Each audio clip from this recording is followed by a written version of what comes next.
talk about the doctrine of a separate juridical personality. So again, the corporation's separate juridical personality means that a corporation is treated as a legal entity distinct from its incorporators, stockholders, or members. This is a cornerstone of Philippine corporate law. It allows corporations to own property, incur liabilities, and enter into contracts independently of the individuals behind it. This separation between the personality of the corporation and the individuals behind it is fundamental for purposes of convenience. Bakit kaya kailangan yan for convenience in transacting with the corporation? Well, the separate personality is a tool for convenience because it allows the person behind the corporation to act without fear of being personally liable to the people transacting with the corporation. On the side of the public naman, transacting with the corporation, it is convenient because they don't have to run after the individual persons behind the corporation but deal directly with the corporation. Mas madali ang transactions if you have this separate personality of a corporation. So this principle shields individuals behind the corporation from personal liability for corporate obligations. Except, of course, if these individuals are using the corporate veil as a tool in committing injustices or in making transactions inconvenient. Now, what are the consequences of the doctrine of separate juridical personality? Well, there are consequences yan to property, obligations, rights, constitutional rights, torts, and nationality. Now, sa property, well, if a corporation has a separate personality, then its property is separate from the property of stockholders, members, or officers. And vice versa. The property of stockholders, members, or officers are not the property of the corporation. Now, how about in one-person corporation? Iisa lang ang stockholder dyan. Does the doctrine of separate juridical personality still apply? Well, the answer is yes, as clearly stated in section 130. A sole shareholder of a one-person corporation claiming limited liability must prove that the corporation's assets are distinct from the shareholder's personal assets. So basta there is a distinction between the personal assets of the single stockholder from that of the one-person corporation, the one-person corporation is a separate and distinct person from the single stockholder. It's only when the sole stockholder fails to distinguish his assets from the corporation that he may be held personally liable. Pasok na yung doctrine of piercing the veil. In Good Earth Emporium Incorporated versus CA, 1991, the High Court said that a corporation's property is distinct from that of its stockholders. The corporate debts or credits are not the debts or credits of the stockholder. How about obligations? Parehas rin sa property. Kung may obligasyon man ang corporation, hindi yan obligation ng stockholders, directors, officers, employees. And vice versa. In University of Mindanao Incorporated versus BSP, the Supreme Court said that a corporation's obligations are its own and not those of its officers or shareholders. Okay? Also in the case of Aboitiz Equity Ventures Incorporated versus Chongbian. Now, we have the so-called limited liability rule. Limited liability rule. This is again a fundamental rule in corporation law which provides that a corporation as a juridical entity has a legal personality separate and distinct from its stockholders, directors, and officers. This means that the liabilities and obligations of the corporation are its own, and its stockholders, directors, and officers are generally not personally liable for corporate debts or obligations. And para saan yan? But meron tayong limited liability rule. Aside from it's a consequence of separate personality, this also encourages investment by limiting the risk to the amount of capital contributed by stockholders. Stockholders could be held liable only up to the extent of their shares, but they cannot be held personally liable. So maengganyo yung mga taong mag-invest sa corporation as stockholders because of the limited liability rule. Rights, same framework. The rights of the corporation are separate and distinct from the rights of the officers or shareholders. So kung separate yan, the shareholders cannot invoke the right properly belonging to the corporation and vice versa. Okay? So for example, if a corporation is entitled to tax exemption, yung mga stockholders niya, hindi pwedeng gamitin yung pagiging tax exempt ng corporation for them. Okay? Because that is for the corporation and not for them as stockholders. They have separate personality. Anyway, I'll give you a link to this presentation. May constitutional rights ba ang corporation? And if yes, what would be the consequence of it having a separate personality? On the first question, yes, corporations have constitutional rights. And as to the second question, what would be the effect of its separate personality to its constitutional rights? In the case of Stonehill versus Jokno, 1967 case, the Supreme Court ruled that constitutional right against unreasonable searches and seizures is personal and cannot be invoked by corporate officers to challenge the seizure of corporate records. So yung mga people composing the corporation cannot invoke the constitutional rights enjoyed by the Constitution, like this one, right against unlawful searches and seizures. So in this case, the court held that the corporation, as a separate legal entity, is the proper party to assert such right.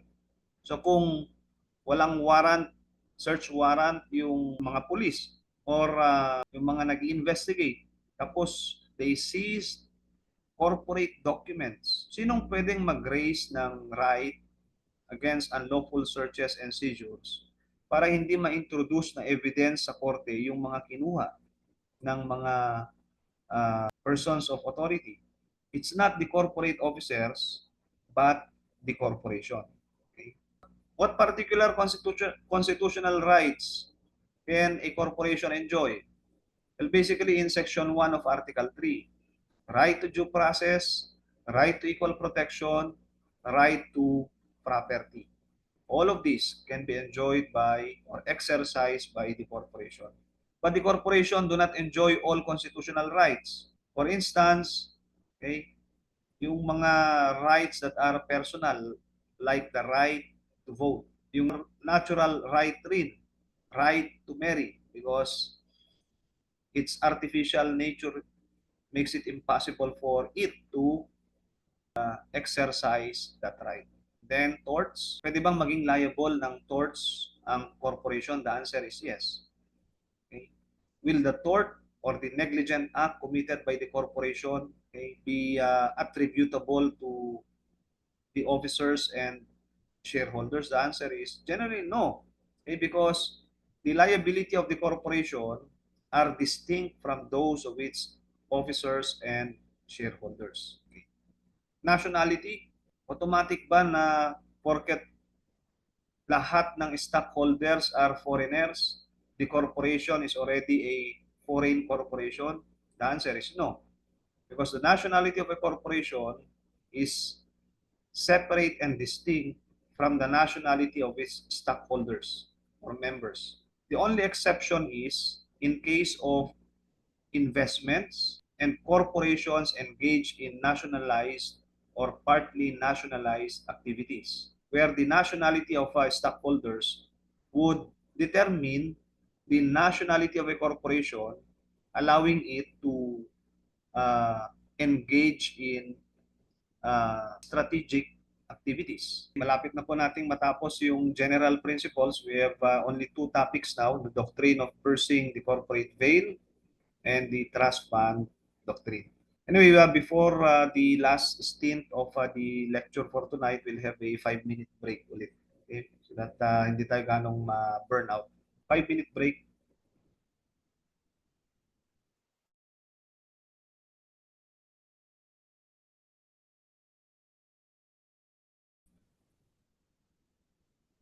Doctrine of piercing the corporate veil. So in here we'll discuss the test, the control test, fraud test, alter ego test, the kinds of piercing, the traditional piercing, reverse piercing, and the horizontal piercing. The effect of the piercing on the obligations of directors, officers, etc., and the circumstances of or probative factors to apply the doctrine in the situation involving parent corporation and subsidiary corporation. So the doctrine of piercing the veil allows courts to disregard a corporation's separate legal personality. So we discussed earlier that under the law, a corporation is a legal fiction. It has a personality separate and distinct from the people behind it. And the reason why we have a separate personality, why a corporation has a separate personality is for convenience and for justice. As it is convenient for the people behind it to operate, and it is to enable fair transactions between the corporation and the public. However, if this separate personality, if this corporate fiction is used to commit fraud, evade obligations, or perpetrate injustice, then this could be set aside. And that is the concept of piercing the veil. Tatanggalin na yung separate personality or yung artificial being so that the people behind the corporation may be held personally liable.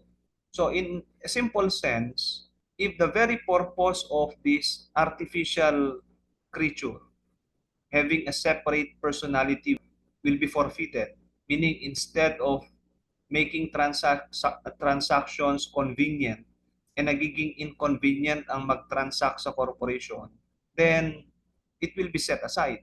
The doctrine of piercing the veil will now set in. Kaya nga, when we discuss the doctrine of separate personality, we always associate it with the doctrine of piercing the veil. Because if a corporation does not operate based on the purpose of the doctrine of separate personality, then you will apply the doctrine of piercing the veil. So the doctrine remains a critical tool to ensure that the corporate form is not abused. The doctrine is applied cautiously and only under specific circumstances guided by established tests and principles. So what are these tests? The courts apply specific tests to determine whether we apply the doctrine of piercing the veil, or whether the corporate veil should be set aside or pierced. First is the control test. Ano ba yung control test? This test examines whether there is a complete domination of the corporation by an individual or another entity, such that the corporation has no separate mind, will, or existence of its own. The control must be used to commit fraud, violate a legal duty, or perpetrate injustice. So, mga keywords natin dito under the control test, hindi lang control ang tinitignan by one individual or entity over that of a corporation, the subject corporation, but complete control, complete domination. So if Pedro owns all the shares in a corporation, that does not by itself mean complete domination. If, for example, Pedro owns 50% of the shares, Yan, 50%. Will that by itself the application of the doctrine of piercing the veil? The answer is no. Because what is required under jurisprudence is that such complete domination must be used to commit fraud, violate a legal duty, or perpetrate injustice. So kahit na may absolute ownership, even if there is control, if that is not utilized to do these things, commission of fraud, violation of a legal duty, or perpetration of injustice, then there is no, or the doctrine of piercing the veil finds no application. Kasi namimit pa rin yung purpose ng separate personality. Fraud test. The corporate veil may be pierced when the corporate entity is used to justify a wrong, protect fraud, or defend a crime. So if you're using the separate personality of a corporation to do these things, justify a wrong, protect a fraud, or defend a crime, then that legal fiction should be set aside. However, take note, as per this case, the degree or the quantum of evidence required to show fraud is clear and convincing evidence. Alter ego test. This test applies when a corporation is merely an alter ego or business conduit of an individual or another corporation. The corporation must be so organized and controlled that it becomes a mere puppet or instrumentality or adjunct of another entity. The alter ego test is usually applied in cases of or in cases dealing with parent corporation and subsidiary corporation, whereby the subsidiary corporation is a mere alter ego of the parent corporation. So yung kinds naman, kinds. What are the kinds of piercing? You have the traditional. Yung traditional, ang ibig sabihin lang yan, you set aside the corporation and make the people behind the corporation, namely the stockholders, members, directors, officers, liable. So instead of this corporation having a separate personality be liable under traditional piercing, the directors, the stockholders, the members themselves will be liable. Yan yung traditional piercing. How about reverse piercing? Anong ibig sabihin yan? Kabaliktaran. You make the corporation liable for the liability of the people behind it. There are two kinds of reverse piercing. You have outsider reverse piercing and insider reverse piercing. Sa outsider reverse piercing, as the word outsider denotes, may third party na nag-claim, may third party na aggrieved.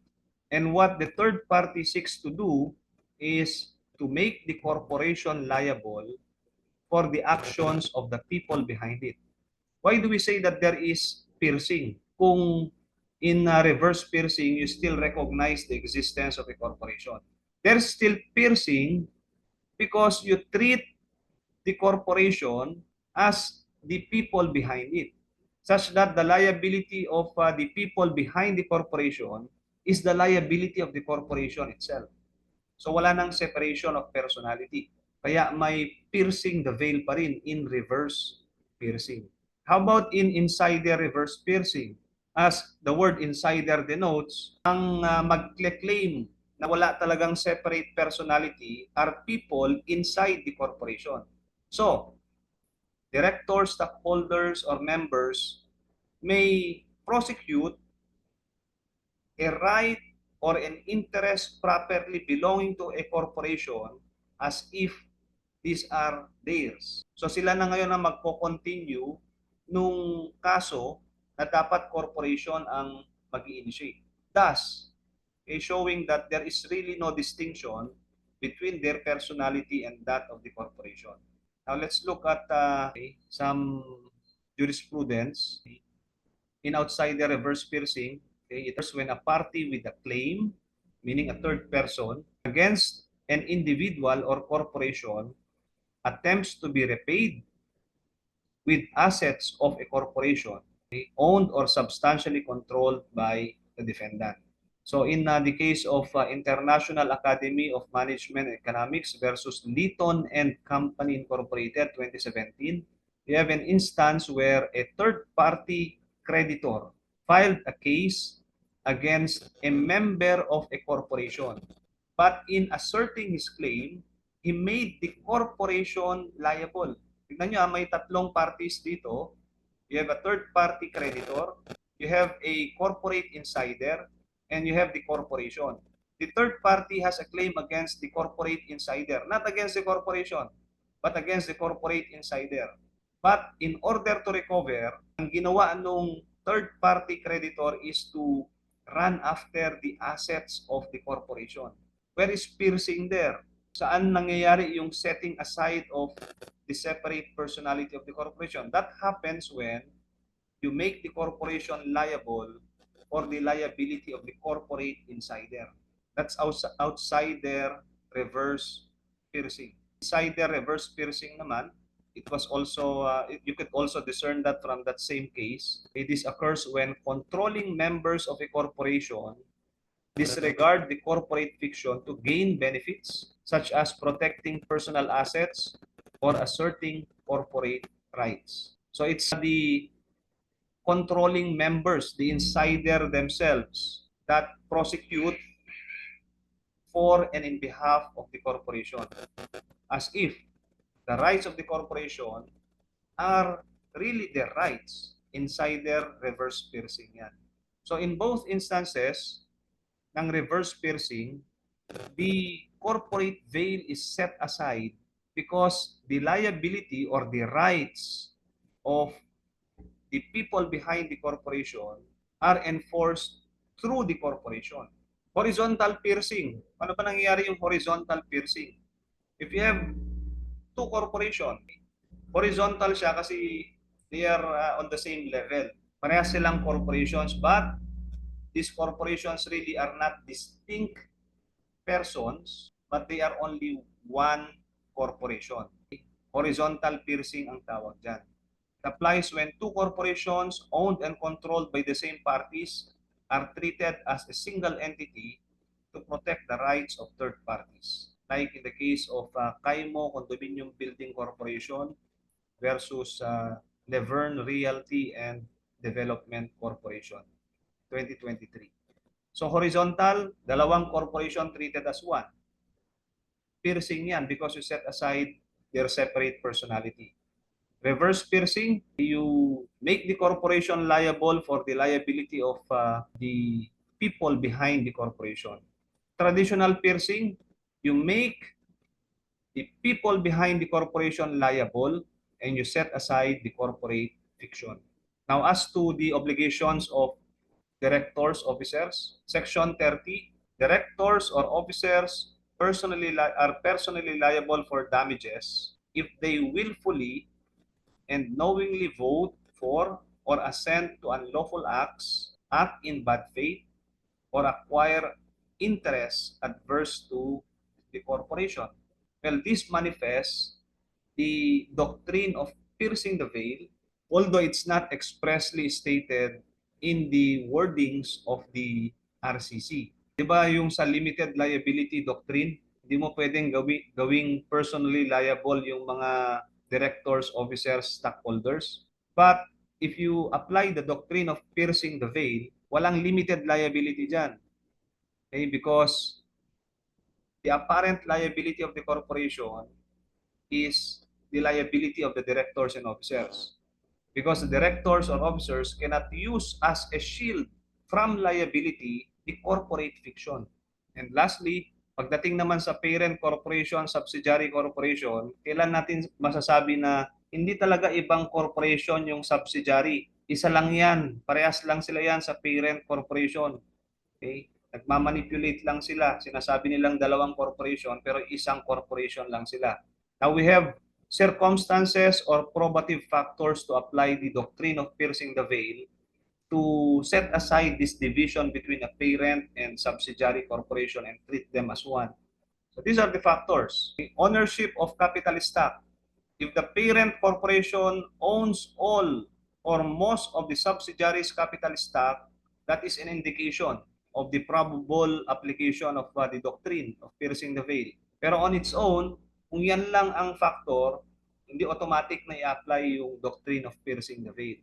It must be accompanied by other factors. Second, common directors or officers between the parent and subsidiary corporation.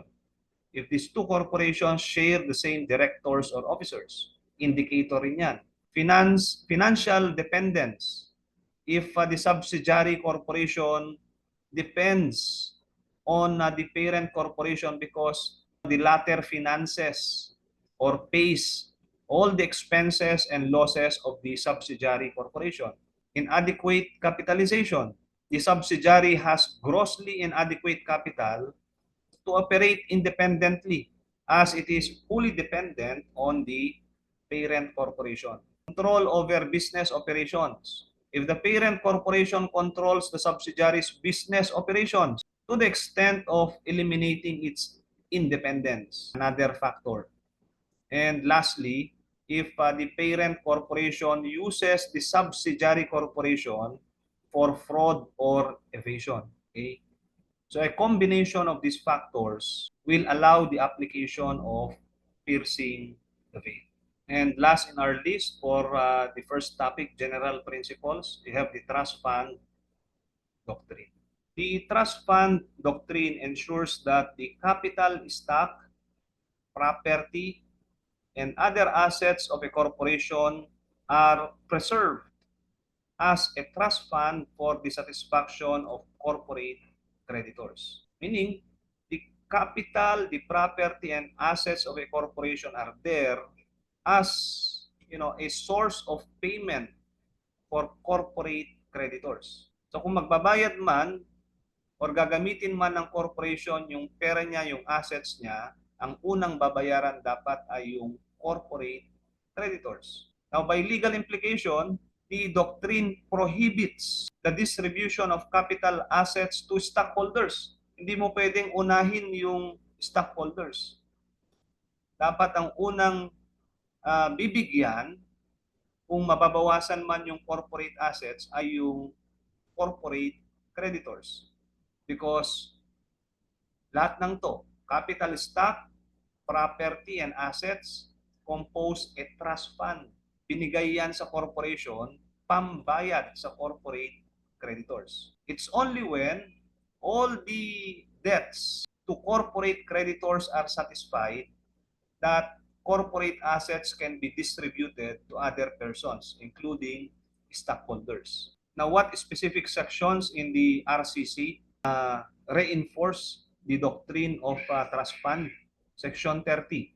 It imposes liability on directors, trustees, or officers who act in bad faith or gross negligence, which may include actions that deplete corporate assets to the detriment of creditors. Dapat siguraduhin lagi ng management na may pambayad sa corporate creditors. Section 41, okay, restricts the use of corporate funds for investments outside the corporation's primary purpose unless approved by stockholders and ensures dissenting stockholders' appraisal rights. Section 83 requires unrestricted retained earnings to fund payments to dissenting stockholders exercising appraisal rights. Lagi nyo ma-encounter po yung unrestricted retained earnings. So if there are corporate actions where corporate assets may be affected, hindi basta-bastang i-approve yung corporate action na yan if walang, okay? Unrestricted retained earnings are surplus profits na pwedeng i-cover yung mga gagastusin ng corporation without affecting corporate assets. Section 122 of the RCC prohibits the distribution of corporate assets during liquidation unless creditors' claims are fully satisfied. So, laging priority yan yung corporate creditors, especially in the liquidation process. Hindi makakakuha ang mga stockholders pag hindi pa nabayaran yung mga creditors. Okay? Turner et al. Versus Lorenzo Shipping Corporation, 2010. Supreme Court emphasized that the trust fund doctrine prevents the use of corporate assets to purchase its own stock or distribute assets to stockholders unless there are unrestricted retained earnings. Kasi kung walang unrestricted retained earnings and the corporation will purchase its own stocks or distribute assets to its stockholders, mababawasan yung corporate assets. This doctrine ensures that creditors' claims are prioritized over stockholder distributions. In the case of Ong Yong et al. Versus Chu, again, the Supreme Court explained the meaning of the trust fund doctrine. Corporate capital is held in trust for creditors and can only be distributed in specific instances, such as, ito lang yung mga exceptions, walang violation ng trust fund doctrine, reduction of authorized capital stock, redemption of shares, corporate dissolution, for as long as the requirements are complied with. Practically the same. So we're done with number 1, okay? General principles. So we'll continue with the other topics next meeting.